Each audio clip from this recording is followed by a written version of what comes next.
Hello everyone, myself Sarika Gautam and I'm your inorganic chemistry teacher. Welcome to official YouTube channel of Bansal Academy.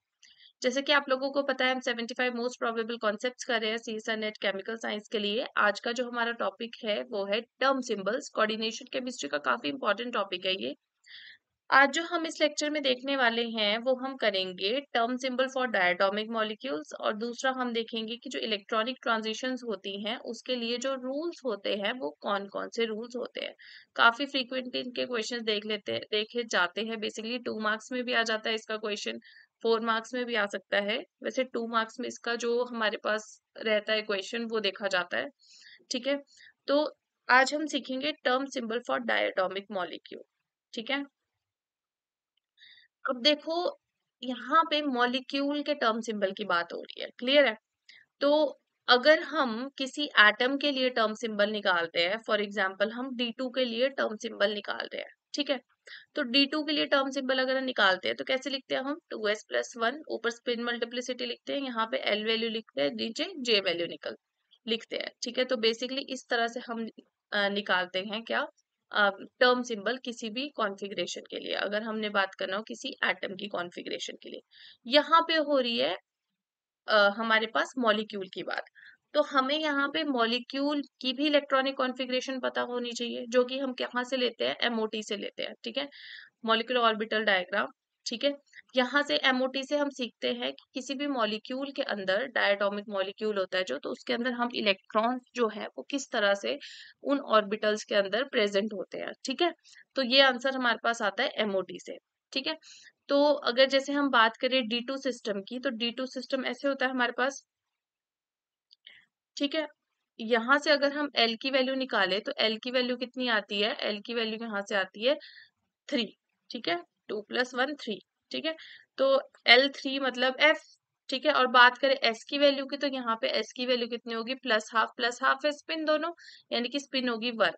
तो 2s+1 की value कितनी हो जाती है, 2s+1 आ जाता है यहाँ से 3, तो इसके लिए टर्म सिंबल आ जाता है 3f। बात करें J वैल्यू की, तो उसके लिए हम क्या लगाते हैं, हंस रूल लगाते हैं।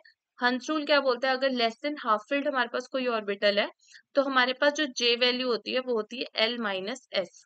ठीक है, तो L कितना है, 3 है, तो 3 - 1 इज 2। ठीक है, तो यहाँ से हमारे पास टर्म सिंबल जो होता है, ग्राउंड स्टेट टर्म सिंबल ऐसे आ जाता है इसके लिए।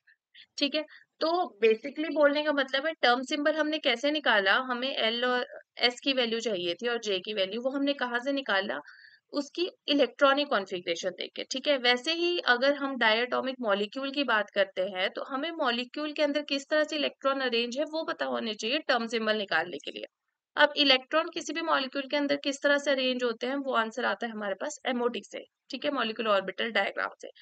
एमओटी के अकॉर्डिंग डायटोमिक मॉलिक्यूल्स के जैसे हम इलेक्ट्रॉन्स फिल करते हैं, तो कैसे फिल करते हैं, सिग्मा 1s, सिग्मा*1s, ठीक है, सिग्मा 2s, सिग्मा*2s, सिग्मा अगर इलेक्ट्रॉन हमारे पास कैसे हैं, लेस देन इक्वल टू 14 है तो यहाँ पे मिक्सिंग हो जाती है।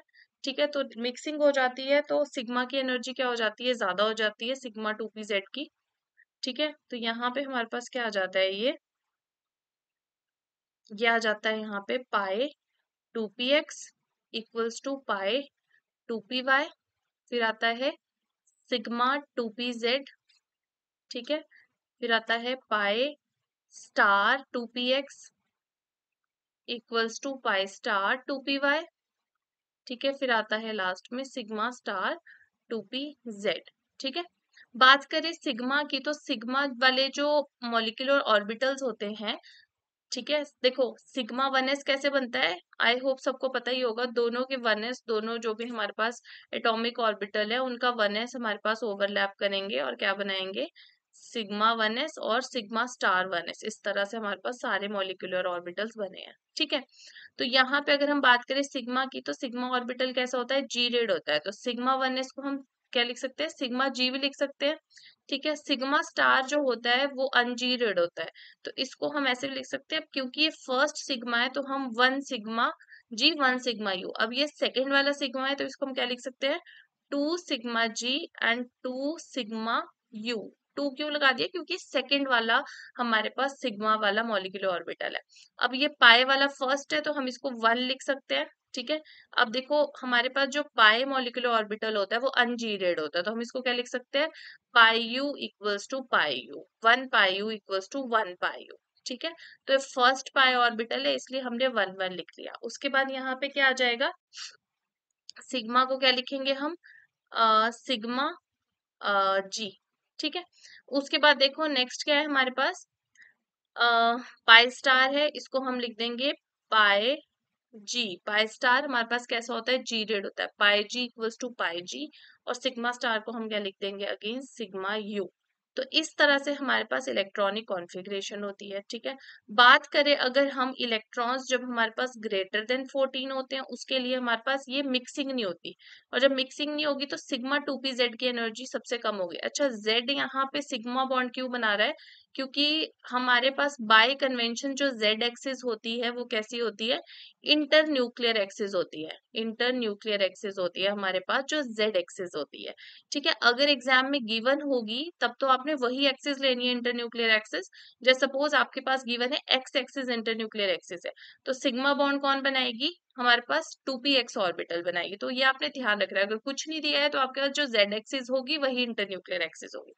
जब इलेक्ट्रॉन्स ग्रेटर देन 14 होते हैं तो हमारे पास कैसी होती है configuration, sigma 1s, sigma star 1s, sigma 2s, sigma star 2s, ठीक है।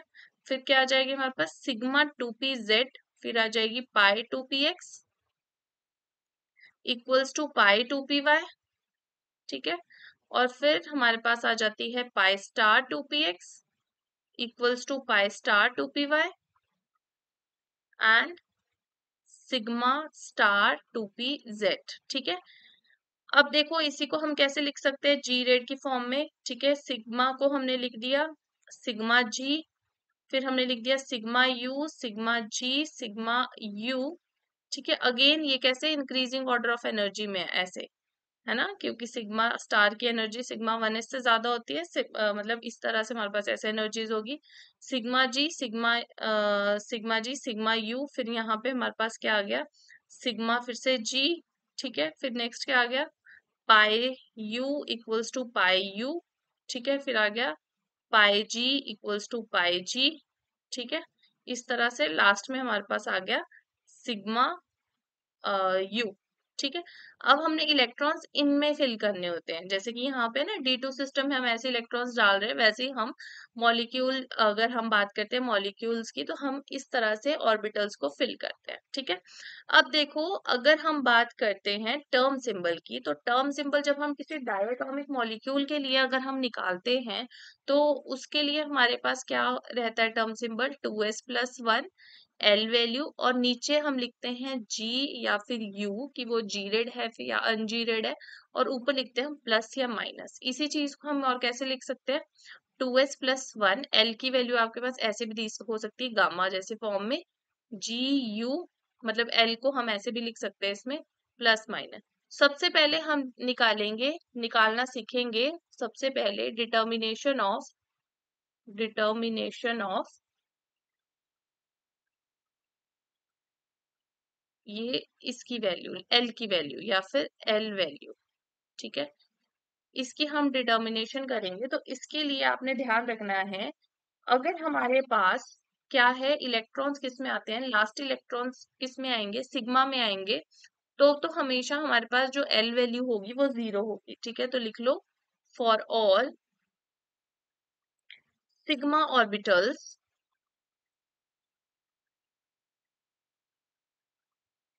L इज इक्वल टू 0, ठीक है।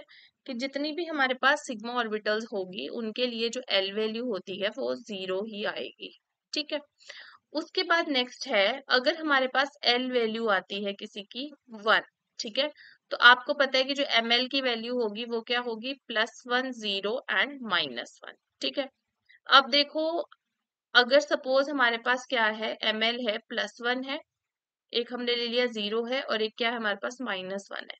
+1 और -1 किसके केस में होगी, px और py के केस में होगी, ठीक है। px या py, आपको पता है px py हमारे पास कौन सा बॉन्ड बनाता है, पाई वाला, यानी कि हमारे पास पाई के केस में, ठीक है, पाई 2px और पाई 2py के केस में क्या होगी ml की वैल्यू ±1, ठीक है। और हमारे पास जो जीरो होगी वो किसके लिए होगी, pz के लिए, यानी कि जो सिग्मा 2pz होगा उसके लिए जो एल वैल्यू होगी वो जीरो होगी, ठीक है। तो आपने ध्यान रखना है इस चीज का।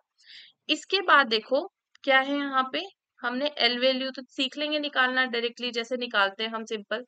स्पिन हमें निकालनी आती है, ठीक है। उसके बाद देखो स्पिन तो सबको ही निकालनी आती होगी, जैसे दो इलेक्ट्रॉन्स है, इनकी स्पिन कैसी है, सेम है, प्लस हाफ है, तो टोटल स्पिन कितनी होगी, हाफ प्लस हाफ, तो कितनी होगी 1, ठीक है। वहीं अगर इलेक्ट्रॉन ऐसे हैं तो इसका क्या मतलब हो गया कि दोनों इलेक्ट्रॉन, एक की स्पिन क्या है, प्लस हाफ है, ठीक है, दूसरे की स्पिन माइनस हाफ है, तो स्पिन कितनी होगी, टोटल 0 होगी, ठीक है। तो 2s+1 स्पिन मल्टीप्लिसिटी भी निकाल लेंगे। अब हम सीखेंगे जी वैल्यू या यू वैल्यू निकालना, या प्लस माइनस कैसे आती है।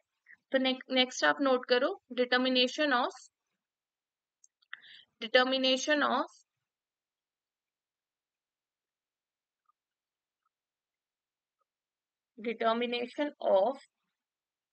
जी and U, G value and